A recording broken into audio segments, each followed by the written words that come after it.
नमस्कार दोस्तों, स्वागत है आप सबका आपके अपने चैनल, इसका नेम है बंसल एजुकेशन हब। फ्रेंड्स, अगर आपने अभी तक मेरे चैनल को सब्सक्राइब नहीं किया है तो आप प्लीज़ सब्सक्राइब कीजिए और साथ ही साथ बेल आइकन को भी प्रेस कीजिए ताकि मेरे आगे आने वाली वीडियोस की नोटिफिकेशन आपको जल्द से जल्द मिलती रहे। और फ्रेंड्स, अगर आपने मेरी वीडियोस को अभी तक लाइक और शेयर नहीं किया है तो आप वीडियोस को लाइक और शेयर ज़रूर कीजिए और साथ ही साथ शेयर कीजिए अपने फ्रेंड सर्कल्स में, ताकि आप उनको भी उनका इन वीडियोस का बेनिफिट मिलता रहे। सो फ्रेंड्स, आज का जो टॉपिक हम लोग डिस्कस करने जा रहे हैं वो है बिजनेस स्टडीज़ क्लास 11th में। हम लोग आज डिस्कस करेंगे बिजनेस के ऊपर, साथ ही साथ जानेंगे बिजनेस का नेचर क्या होता है और उसके ऑब्जेक्टिव्स क्या होते हैं। तो फ्रेंड्स, ये मेरी वीडियो का सेकंड पार्ट है। मैं ऑलरेडी फर्स्ट पार्ट अपलोड कर चुकी हूँ बिजनेस स्टडीज़ का, जिसमें हम लोगों ने ह्यूमन एक्टिविटीज़ के बारे में जाना था। तो आज हम लोग उसका छोटा सा रिकैप लेंगे और अपना आज का टॉपिक स्टार्ट करेंगे। तो let's get started. So friends, हमने अपनी लास्ट वीडियो में डिस्कस करा था कि ह्यूमन एक्टिविटीज़ क्या होती हैं और साथ ही साथ मैंने आपको बताया था कि ह्यूमन एक्टिविटीज़ को फर्दर दो पार्ट्स में क्लासीफाई करा गया है, जो कि है इकोनॉमिक एक्टिविटी और नॉन इकोनॉमिक एक्टिविटी। वहीं मैंने आपको बताया था इकोनॉमिक एक्टिविटी किससे रिलेट करती है, जहाँ टर्म मनी आ जाता है कि अगर कोई भी आपका जितनी भी जो लोग हैं जिनका काम ही है पैसे कमाना, तो वो इकोनॉमिक एक्टिविटी के अंदर आ जाएगा। वहीं मैंने बताया था कि इकोनॉमिक एक्टिविटीज़ को हम 3 पार्ट्स में फर्दर क्लासीफाई कर सकते हैं, जो कि है बिजनेस, प्रोफेशन और एम्प्लॉयमेंट। वहीं मैंने आपको ये भी बताया था कि जो बिज़नेस है वो हमारी इकोनॉमिक एक्टिविटी यानी कि प्रोडक्शन, परचेज, सेल्स और distribution of goods and services से रिलेट करता है। वहीं प्रोफेशन के लिए आपको स्पेशल स्किल और स्पेशल नॉलेज चाहिए, तभी वो प्रोफेशन बनता है। जैसे कि मैंने आपको एग्जाम्पल में डॉक्टर बताया था। एंड एम्प्लॉयमेंट मैंने आपको बताया था, कोई एक इंसान दूसरे इंसान के लिए काम करता है जिसके बदले उसे पैसे मिलते हैं, वो हो जाता है हमारा एम्प्लॉयमेंट। फ्रेंड्स, मैंने इसके बाद डिस्कस करा था कि क्वालिफिकेशन की नीड किस किस में होती है, इन्वेस्टमेंट किस किस में कितना होता है एंड रिस्क किस में कितना होता है, और इन तीनों के मेन मोटिव क्या होते हैं। अगर आपने मेरी पिछली वीडियो नहीं देखी है तो आप वहाँ जाके देख सकते हैं, उसमें मैंने आपको ये चीज़ बहुत डीपली एक्सप्लेन करी है विद एग्जांपल्स। देन मैंने आपको बताया था कि नॉन इकोनॉमिक एक्टिविटी क्या होती है, यानी कि जिससे आपको सोशल सेटिस्फेक्शन मिलता है, खुद का सेटिस्फेक्शन मिलता है, वो होती है हमारी नॉन इकोनॉमिक एक्टिविटीज़ में आ जाता है। ठीक है, जैसे आप किसी मंदिर में जाके चैरिटी प्रोवाइड कर रहे हैं तो आपको उससे अपनी खुद की सेटिस्फेक्शन मिल रही है, आपकी खुद की आत्मा को शांति मिल रही है, तो वो हो जाती है हमारी नॉन इकोनॉमिक एक्टिविटीज़। सो बिना कोई डिले करके हम लोग आज के टॉपिक से स्टार्ट करते हैं, जो कि हमारा बिजनेस। देखिए, बिजनेस क्या है। According to Peterson and Plowman, business is an activity in which different persons exchange something of value, whether goods or services, for mutual gain or profit। यानी कि business एक ऐसी एक्टिविटी है जिसमें जितने भी अलग अलग लोग जो होते हैं वो कुछ एक्सचेंज करते हैं। समथिंग ऑफ वैल्यू मैं यहाँ पे टर्म कर सकती हूँ मनी का, किसका टर्म कर सकती हूँ, मनी का, क्योंकि आप गुड्स एंड सर्विसेज के बदले मनी एक्सचेंज कर रहे हैं, या आप गुड्स एंड सर्विस को सेल और बाय कर रहे हैं, जिससे आपको म्यूचुअल गेन और प्रॉफिट हो रहा है। ठीक है, तो वो हमारी क्या हो जाती है, बिजनेस। तो Peterson and Plowman has said that business is an activity in which different person exchange something of value, whether goods और सर्विसेज, फॉर म्यूचुअल गेन और प्रॉफिट। देन फ्रेंड्स, देखिए मैंने यहाँ पे 2 ऑथर बेस्ड डेफिनेशन ले रखी हैं, बिकॉज जब भी आप ऑथर बेस्ड डेफिनेशन याद करते हैं तो कोशिश कीजिए कि आप 2 डेफिनेशन याद करें, क्योंकि एग्जामिनेशन टाइम पे आपका दिमाग काम नहीं करता और आप डेफिनेशन भूल सकते हैं। तो इन दैट केस आपके पास कम से कम 2 डेफिनेशन होंगे। अगर आप एक डेफिनेशन भूल जाएंगे तो आप दूसरी डेफिनेशन भी कर सकते हैं, और दोनों ही याद हैं, देन इट्स वेरी गुड। तो देखिए, then Lewis H Haney has said that business is an human activity, यानी कि बिजनेस एक ऐसी ह्यूमन एक्टिविटी है डायरेक्ट्स टुवर्ड्स प्रोड्यूसिंग और acquiring wealth through buying and selling goods. यानी कि जो हम गुड्स बाय और सेल कर रहे हैं, जिसकी वजह से हम लोग जो वेल्थ हम एक्वायर कर रहे हैं, हम प्रोड्यूस कर रहे हैं, वो क्या हो जाता है, हमारा बिजनेस। ठीक है, तो मैं एक बार और बोलती हूँ, that business is an human activity direct towards producing or acquiring wealth यानी मनी, थ्रू बाइंग और सेलिंग गुड्स। ये किसने लिखी, ऑथर ने डेफिनेशन लिखी है, ये लुइस एच हनी। ठीक है, अब देखिए अगला जो हमारा टॉपिक है वो है नेचर ऑफ बिजनेस। अब नेचर ऑफ बिजनेस क्या है, देखिए business is an economic activity. Business जो है इकोनॉमिक एक्टिविटी, हमारा पॉइंट नंबर 1 है, बिजनेस एक इकोनॉमिक एक्टिविटी है।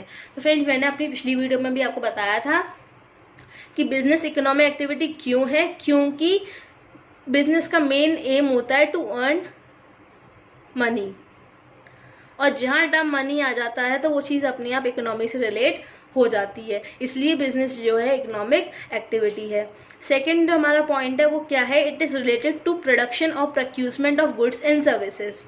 देखिए, गुड्स एंड सर्विस को उसको प्रोड्यूस करना बिजनेस क्या है, आप गुड्स एंड सर्विसेज प्रोड्यूस कर रहे हैं, आप उनको लोगों तक पहुंचा रहे हैं, प्रोक्यूरमेंट कर रहे हैं उन सबका, तो वो बिजनेस ही तो है।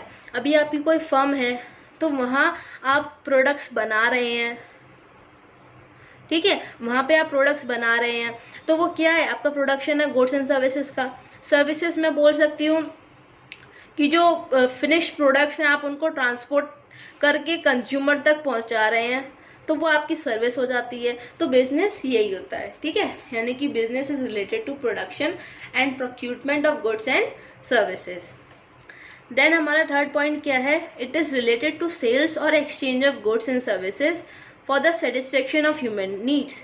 देखिए, बिजनेस किससे रिलेट करता है, सेल्स और एक्सचेंज, सेल्स और exchange of goods and services, यानी कि गुड्स एंड सर्विसेज को आप बेच रहे हैं और एक्सचेंज कर रहे हैं किसके सेटिस्फेक्शन के लिए, ह्यूमन नीड्स। अब देखिए ह्यूमन नीड्स क्या है, रोटी कपड़ा मकान हर किसी को चाहिए, तो उसके लिए जो मनी नीडेड होता है, उसके लिए मनी नीडेड होता है। तो आप जब गुड्स एंड सर्विस को सेल और एक्सचेंज कर रहे हैं अपनी ह्यूमन नीड्स को सेटिस्फाई करने के लिए, वो हमारा क्या हो जाता है, बिजनेस, तो वो रिलेट कर रहा है, ठीक है। देन हमारा फोर्थ पॉइंट क्या है, it is related in dealing of goods and services on regular basis. अब देखिए, ये किससे रिलेट कर रहा है कि हम जिस भी गुड्स में डील कर रहे हैं वो हमें, या गुड्स और या जिस भी सर्विस में डील कर रहे हैं वो हमें रेगुलर बेसिस पे करनी है। जस्ट फॉर एग्जांपल समझ लीजिए कि मैंने आज मेरा पुराना घर बेचा नया घर खरीदने के लिए, किसके लिए, नया घर। मैंने ये एक्टिविटी एक बार करी, कितनी बार करी, फॉर वन टाइम, ठीक है। लेकिन वहीं जो प्रॉपर्टी डीलर्स होते हैं, कौन होते हैं, प्रॉपर्टी डीलर्स, वो लोग ये एक्टिविटी रेगुलरली करते हैं, उनका रोज का काम होता है प्रॉपर्टी खरीदना और बेचना, तो वो क्या हो गया, उनका बिजनेस हो गया, क्या हो गया, बिजनेस। लेकिन जो मैंने एक्टिविटी करी वो एक टाइम के लिए थी, तो वो मेरा बिजनेस नहीं है, वो मैं अपनी सेटिस्फेक्शन के लिए कर रही हूँ, ठीक है। या मैं एग्जाम्पल ये भी दे सकती हूँ कि आप समझ लीजिए कि आप 10 चॉकलेट्स लेके आए, ठीक है, आप 10 चॉकलेट्स जो है लेके आए। अब आपने ये 10 चॉकलेट्स आप लेके आए, आपने कहा मेरे घर पे तो कोई नहीं खाएगा, तो मैं एक काम करता हूँ, उन्हें बेच देता हूँ, इन्हें बेच देता हूँ। तो आपने 10 चॉकलेट्स बेच दी और प्रॉफिट अर्न कर लिया। लेकिन वो आपने केवल एक्टिविटी कितनी बार करी, एक बार। कितनी बार करी, एक बार। जब तक आप उस एक्टिविटी को एक बार कर रहे हैं तो वो आपका बिजनेस नहीं कहलाएगा। वहीं आपने सोचा कि मेरे को तो अच्छा खासा प्रॉफिट हो गया, अब मैं ये एक्टिविटी रोजाना करूँगा, तो आपने चॉकलेट की दुकान खोल ली, यानी कि आपने बिजनेस खोल लिया, ठीक है। अब आप रोजाना उसी एक्टिविटी में डील कर रहे हैं, तो आपका क्या हो गया, बिजनेस।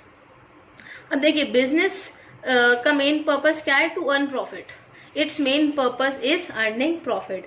अब आपको बिजनेस चलाना है तो प्रॉफिट ज़रूरी है ताकि आप मार्केट के अंदर सर्वाइव कर सकें।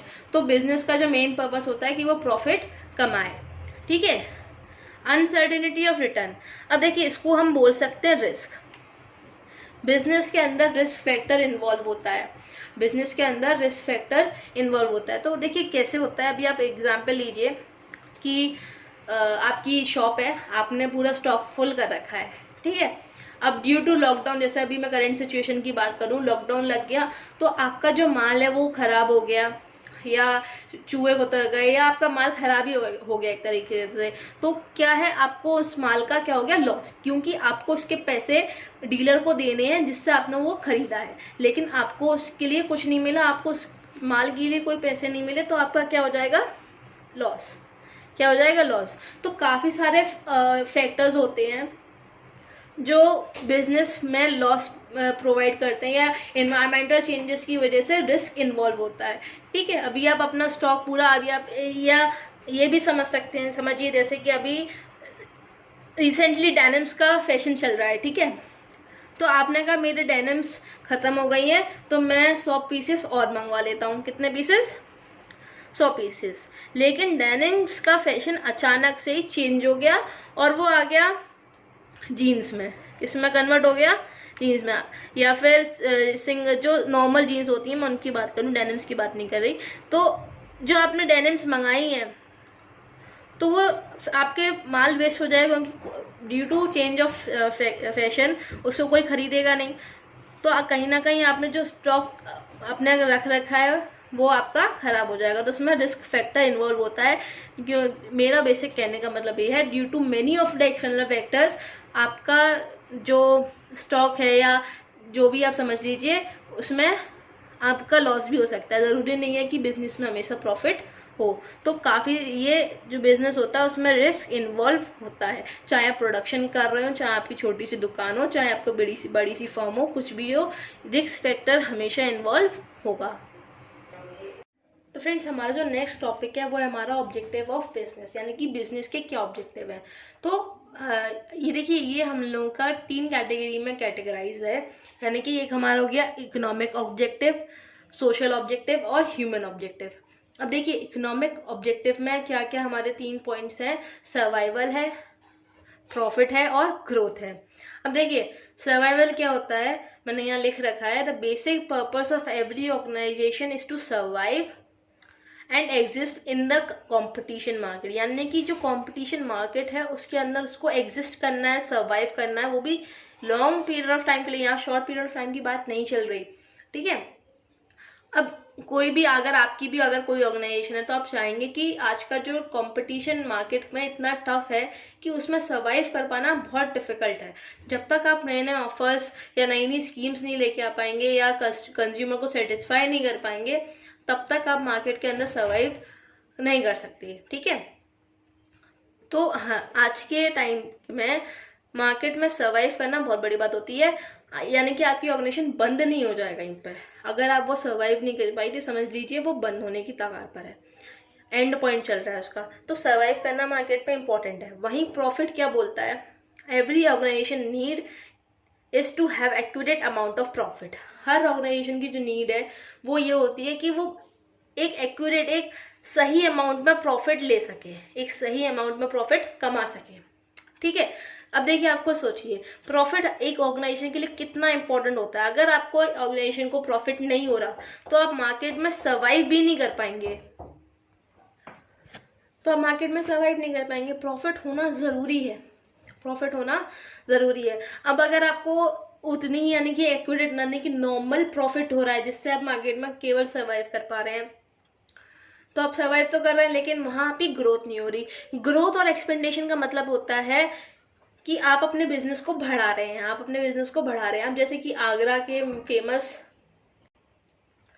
हम लोग उसकी बात कर लेते हैं, पंची पेठा की, जो आगरा का सबसे फेमस वो है। तो देखिए, वो मार्केट में सरवाइव भी कर रहा है, प्लस इतना प्रॉफिट भी कमा रहा है कि वो आसपास अपनी ब्रांचेस भी खोल सके, यानी कि अपने बिजनेस को ग्रो भी कर सके। उसने एक्सपेंड कर रखा है बिजनेस में, अपनी बहुत सी ब्रांचेस आगरा में खोल रखी हैं और काफ़ी जगह भी खोल रखी हैं।